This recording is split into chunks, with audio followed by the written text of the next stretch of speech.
Cuesta llegar a fin de mes, se conoció el índice de inflación. Soy jubilado, no llegás. No llegás, estoy trabajando igual. Tenés que sumarle a la jubilación un sueldo, un trabajo. Y sí, más o menos. Porque como uno alquila, no tiene la casa propia, entonces acá nunca vas a llegar, vas a tener tu casa. Hay que seguir luchando. ¿Tenés trabajo? La verdad que estoy en eso, o sea, tengo que hacer currículo y eso. ¿Está complicado llegar a fin de mes? Y sí, la verdad que sí, más para una familia que tiene muchos chicos y es complicado. Para mí misma, que tengo uno, también no alcanza. Teniendo trabajo tampoco alcanza, puede ser pobre. Sí. Ponele hoy para llegar a fin de mes, tenés que tener alrededor de 100.000 pesos, un poquito más. Porque pagando tus cuentas y te manejas más o menos, no hay caso, no alcanza la plata, está todo muy caro, no se puede. A mí me cuesta, yo que trabajo, y mi marido también, y nos cuesta muchísimo. Y eso que tengo 3 hijos y 2 son ya grandes, adolescentes, también laburan y nos ayudan y así todo, sí. Cuesta mucho llegar. Perdón, entonces tenés 2 ingresos, es el tuyo, el de tu marido, más Mis hijos, que siempre le decimos que aporten un poquito para ayudar y para que sepan el valor de las cosas. Y así todo, sí. Es muy caro todo, no se puede estar así. Yo me la rebusco, ando bien. Está bien, está jodido, está complicada la cosa. con trabajando. Trabajando. Yo no salgo a pedir nada, salgo a vender. Me la rebusco en la calle. ¿Cuántas horas? 3, 4 horas. Un desastre el país. ¿Cuesta llegar a fin de mes? A mí no me alcanza para nada. ¿Tiene trabajo? Y así hago changuita, pero tampoco me alcanza. No alcanza para nada. La plata no sirve. Te va a la carnicería, no compra nada. A mí no me alcanza para nada. Ni para vestirse los chicos, ni para los útiles. Hay veces que los maestros te piden cosas y tampoco. Vos fíjate que yo para el colegio, un nene llegué a gastar casi 30.000 pesos, y no es más también. No te puede comprar una ropa, una zapatilla, vos le tenés que comprar un mes a uno, al otro día, al otro mes y al otro mes ya tenés que volver a comprarle, no te alcanza. Y todos los días algo nuevo, siempre te piden algo, siempre hay algo nuevo para comprar. Y las cosas del colegio están súper caras. ¿En qué observa los mayores aumentos o en qué le dificulta más? ¿Alquiler, comida, ropa? Comida. Ponele el pan, la carne, la leche, todo. Sí, todo, general, todo, impuesto, todo. Yo hace unos años atrás no me pasaba esto, pero ahora hace un par de años sí. Aumentan los sueldos, pero aumenta todo y el sueldo es lo mismo, porque por más que te aumenten el sueldo y aumentan las cosas, no, sigue siendo lo mismo, no se puede, es difícil. Ni hablar si hay un solo ingreso en la casa. Por suerte no es lo que me pasa en mi casa, pero sí, trabajando 4 personas así sigue siendo difícil. ¿Hasta qué día se llega? Y yo con mi sueldo que estoy ganando 15 días a lo mucho. Una odisea la segunda quincena, digamos. Y mira, yo estamos a fin de mes y yo ya no tengo nada y tengo que estar pidiéndole a mis hijos para poder, hasta la semana que viene que cobro, y no llegás, es muy caro todo, el alquiler, comer, todo es caro. Todos los días tenemos que salir con 2.000 pesos a comprar. ¿Tiene algún otro ingreso en la casa? Tengo mi pareja que él cobra, él es discapacitado. Igual no es nada, 38.000 pesos. Demasiado, no sé, cada vez peor vamos yendo. ¿No le ve salida? No le veo salida por ningún lado. ¿Tiene una visión positiva o una visión negativa de la parte económica? Lo que ve y lo que se viene. Negativa, todo negativo, todo negativo. La verdad que no sabemos, eso que yo no me compro vestimenta, calzada, nada. Mucho lujo no te puede dar hoy. Claro. Tenés que ganar, qué sé yo, 300.000 pesos, 250 como para estar dentro de todo bien. ¿Alguna salida, cine, ir a comer algo? Nada. Siempre vengo a la plaza nada más, la plaza de Papo. No se puede vivir más así, de verdad te digo, no se puede vivir más.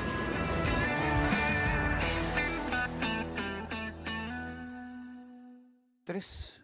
postales les voy a proponer de cosas que pasaron en esta semana y a ver si ahí podemos armar un hilo como para entender que estamos, no lo digo yo solamente, también lo dicen buena parte de los mejores analistas políticos, frente a un final de época. Las cosas pasan tan rápido en los noticieros y en la agenda informativa que a veces, claro, vienen las explicaciones y uno no se da cuenta, pero hay cosas que conviene detenerse en ellas y tomarlas, no solo como noticia, sino como metáfora, como algo, un símbolo de algo mayor, como algo que tiene un significado que, aunque sea por el lado de la poesía o de la indignación, termina generando otra importancia. Piensen, si no, en esa beba de 3 meses que dormía en la recoba de Paseo Colón y que tenía una hermana melliza y que sus padres, adictos, dormían con ellas ahí. 3 meses tenían, ¿eh? Y entonces una de ellas deja de respirar y los padres se dan cuenta y salen corriendo y lo primero que se les ocurre es ir a pedir ayuda a los policías que están en la casa de gobierno. Y así esa beba terminó, la carpa forense terminó instalándose en la puerta de la casa de gobierno. Y uno puede pensar que ahí fracasó todo, porque es verdad que cuando una pareja, como en este caso, son adictos, no es solamente un problema de pobreza, es un problema de pobreza, de marginalidad, de adicción, de indigencia, de gente que está en situación de calle, y ahí tenía que intervenir el Estado, y el Estado quiso intervenir, pero falló. 19 intervenciones hizo el gobierno de la Ciudad de Buenos Aires para esa pareja, para esa familia. Casi todas fallaron porque lo que había detrás era la adicción. Y entonces ahí uno dice, bueno, faltó una intervención mayor, doble, que protegiera o que internara a esa familia de adictos, pero al mismo tiempo, ya que los adictos si quieren, bueno, por la ley de salud mental esa tan discutida, si no dan su consentimiento, no se los puede internar, bueno, ok. ¿Las bebés? Tanto burócrata que gana sueldo, no se dio cuenta cuando las atendieron en el hospital Argerich, pero después asistentes sociales, jueces de infancia, tipos que no pierden un día de sueldo si hacen mal su trabajo, tipos que se toman siempre sus vacaciones en la feria y en las vacaciones de invierno también se van de vacaciones y siguen cobrando el sueldo, algo que es una envidia para el 60% de la población. Bueno, esos tipos, ninguno de todos esos burócratas, ni todo lo que pasan por la puerta de Casa de Gobierno y todo lo que labura en el Ministerio de Economía, ninguno tuvo los huevos bien puestos para decir, señores, estas chicas no pueden estar viviendo en la calle. Dormían en el mismo cochecito las dos, con 2 padres que seguramente no les daban bien de comer, ni las cuidaban bien, y la poca plata que tenían se la tomaban en alguna droga. Pero esto es la marginalidad. Y la marginalidad con ineficiencia es doblemente peligrosa. Y van a ver a lo largo de esta noche que esa es la peor combinación. Los problemas de marginalidad sumados a la ineficiencia de un Estado que en sus diferentes niveles, el municipal, provincial, el nacional, es una máquina de no hacer nada, de tener un catálogo de excusas para justificar las cosas que no hicieron. Y si no, remóntense a lo que pasó con el pobre Lucio. Pero al margen de eso, esa piba muerta en la puerta de la Casa de Gobierno es casi, les diría, una postal, una metáfora, un símbolo de cómo funciona el gobierno de Alberto Fernández. Donde las cosas le estallan en la cara y aún así no las ven, o no las quieren ver, o no saben, o no pueden. Ya a esta altura del partido da lo mismo, porque es un final de ciclo. Yo no sé quién serán los del entorno del presidente que le dicen que no, que fuerza, que puede presentarse a la reelección, que... Ahora les vamos a mostrar las cifras crueles, no solamente vamos a hablar de metáforas, también les vamos a mostrar las cifras crueles de lo que está pasando en la Argentina. Pero una bebé se muere porque hay un encadenamiento de pobreza extrema, indigencia, adicciones, fallidas intervenciones estatales, echándose la culpa al gobierno nacional, al gobierno de la Ciudad de Buenos Aires, y el gobierno nacional no registra esto. Bueno, pero no solo no registra esto, sino que tampoco registró la inflación. En su momento, allá cuando se venían las PASO de medio término del año 2021, buena parte de la gente que desfilaba por este programa decía, che, el gobierno no está tomando cuenta de la inflación. Apostaban a la reactivación y que la reactivación económica post-pandemia fuera a resolver todo y bueno, si la inflación le comía un poco la plata al bolsillo de la gente no pasaba nada. Así estamos hoy, donde la actividad económica todavía se sostiene en un nivel del 5%, donde el desempleo por lo menos sigue bajando, pero la gente es cada vez más pobre. Entonces, ¿cómo es esto? Este es uno de los misterios de la economía argentina, o de la ineficiencia, o de lo que no pudo lograr el peronismo en el poder. El peronismo, un gobierno que se supone que históricamente ha mostrado tener mayor sensibilidad social. ¿Cómo llegó a esta encerrona? Por la cual hay trabajo, hay un poquito más de trabajo, pero la gente es cada vez más pobre. Ese es el segundo dato de la semana, la difusión del índice de pobreza. La difusión del índice de pobreza es una foto que cierra a fin del año pasado. O sea, es la consecuencia, este número, el 39,2, el que se conoció esta semana, es la consecuencia de lo que generó Martín Guzmán con su renuncia y con su acuerdo con el Fondo Monetario Internacional, que obliga a la Argentina todo el tiempo a estar juntando reservas, mandándole la plata al fondo, y el fondo te mira con cara de estar oliendo mierda y después te vuelve a mandar la plata. Ese es el mecanismo del acuerdo que Martín Guzmán y Alberto Fernández presentaron como un gran acuerdo y por el cual se pelearon. Se partió el gobierno y se partieron los bloques en diputados y en el Senado. Y se fue Máximo Kirchner del bloque y todo eso que ustedes ya saben, y fue la fractura real del gobierno, un gobierno que hoy es absolutamente ineficiente porque están todos peleados con todos. Esa postal del 2022, ese 39,2, es el promedio de los 6 meses de 2022. Y hay que decir también que la pobreza hoy por hoy habría que medirla casi minuto a minuto. No cada 6 meses, habría que medirla por lo menos por mes, como se mide la inflación o como se mide el desempleo, pero no. La pobreza se mide cada 6 meses. Pero si uno toma el último trimestre, la pobreza es mayor, es del 40,6. O sea, el INDEC difundió el 39,2. Pero si uno segmenta y dice, bueno, y la foto última es del 40,2. Y si se pudiera proyectar, después de la inflación que hubo estos meses, seguramente la pobreza sería mayor y estaría en el orden del 41, 42%. Y ahí es donde uno dice, che, pero el gobierno de Alberto venía a esto. No, no venía a esto. Es más, la inflación y el aumento de la pobreza fue lo que terminó provocando que Mauricio Macri se fuera como el primer presidente del regreso a la democracia que no pudo concretar su reelección. Y perdió por paliza 48-40.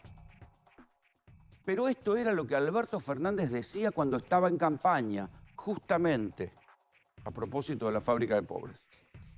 Voy a tratar de ir en la misma dirección que estamos lo más rápido posible. ¿Está bien? Macri dice que si gana, su plan es hacer lo mismo pero más rápido. Esta es la cantidad de argentinos que dejaron de ser clase media y pasaron a ser pobres desde que él es presidente. Imagínate en 4 años más. Podría hablarte de las promesas que no cumplieron, de la herencia que voy a recibir o describir la realidad que vos ya conocés muy bien. Pero yo no vengo a eso. Vengo a pararlo. Vengo a poner en marcha la economía y a defender tu salario. Hay 2 maneras de gobernar. Vivir poniendo excusas por lo que otros hicieron o empezar a ocuparnos del futuro de todos. Y esto es lo extraño, que después de haber hecho este spot de campaña, uno podría aplicar lo mismo que dice Alberto Fernández a sí mismo y decir, ¿por qué no pudo parar la fábrica de pobres? Y la fábrica de pobres tiene esta paradoja, porque no es...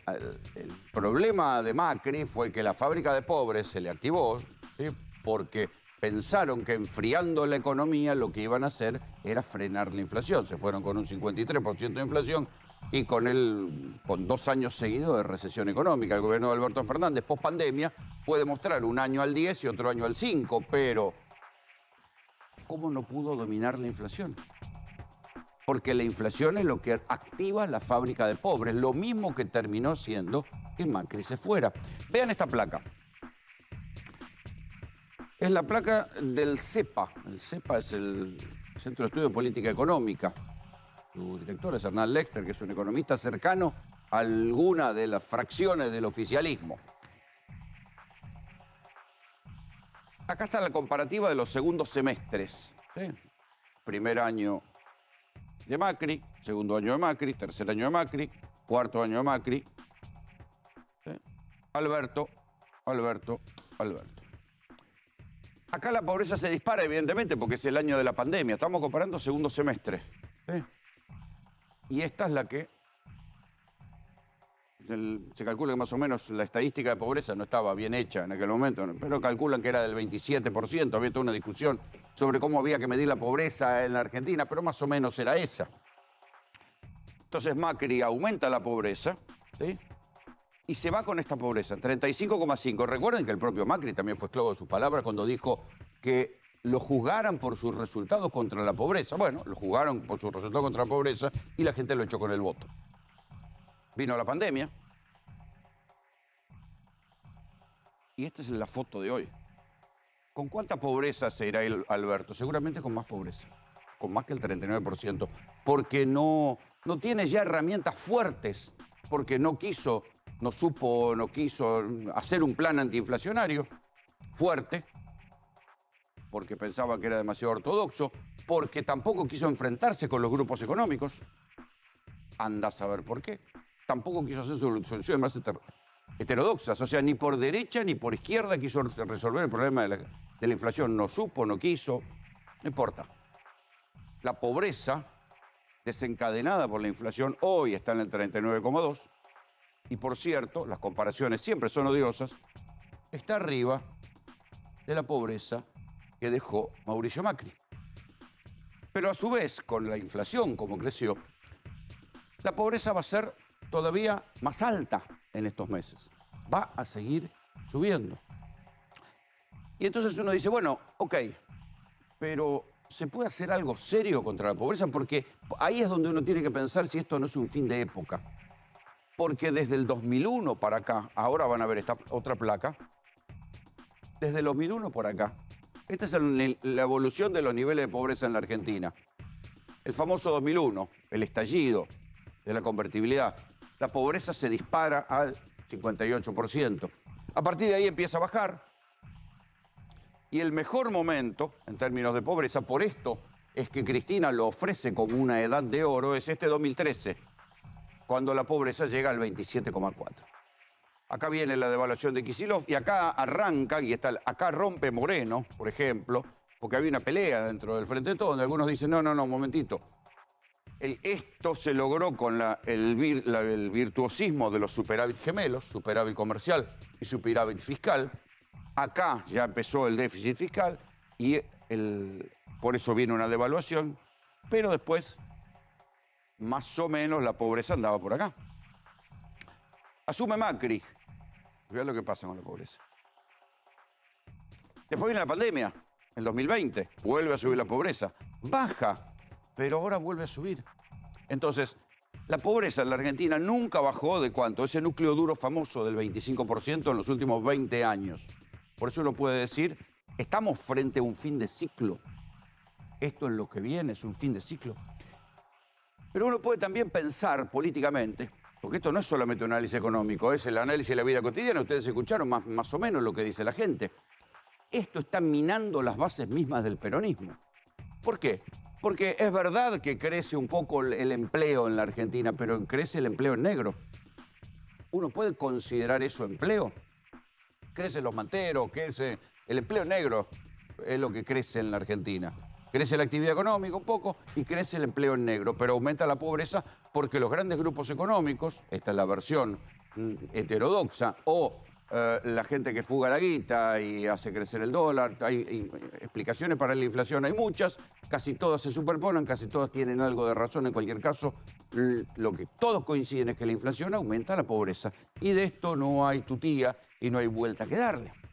Pero digo, están matando al propio peronismo porque los sindicatos ya no aumentan los trabajadores en blanco, aumentan los trabajadores en negro, que no tributan a los sindicatos, que no forman parte de los sindicatos. Hoy por hoy, ser un trabajador en blanco en las clases populares es casi, les diría, un ascenso social.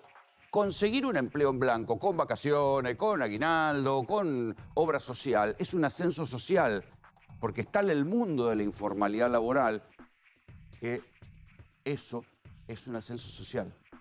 Conseguir un empleo en blanco, vean de lo que estamos hablando, pero aún así, otro fenómeno que se da hoy y que es inédito en un gobierno peronista es que la gente con empleo en blanco es pobre.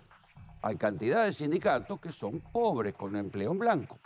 Pero el otro caso de suicidio, casi le diría suicidio político que está logrando el gobierno de Alberto Fernández, son los números de pobreza en el conurbano. El gobierno, tal cual, el Frente de Todos, gana la elección, sobre todo por la incidencia que tuvo el voto a favor, el voto fidelizado a Cristina en la tercera sección del conurbano, esto lo dicen todos los analistas, y también esto que Macri no había entendido, que pensaba que generando pobreza, generando inflación, iba a lograr que la gente le creyera porque era alto rubio y de ojos claros y Cristina era mala y corrupta. Bueno, no pasó, perdió las elecciones. Pero vean lo que pasa en el conurbano. La estadística desagregada del conurbano indica que la pobreza en el conurbano está en el orden del 45%.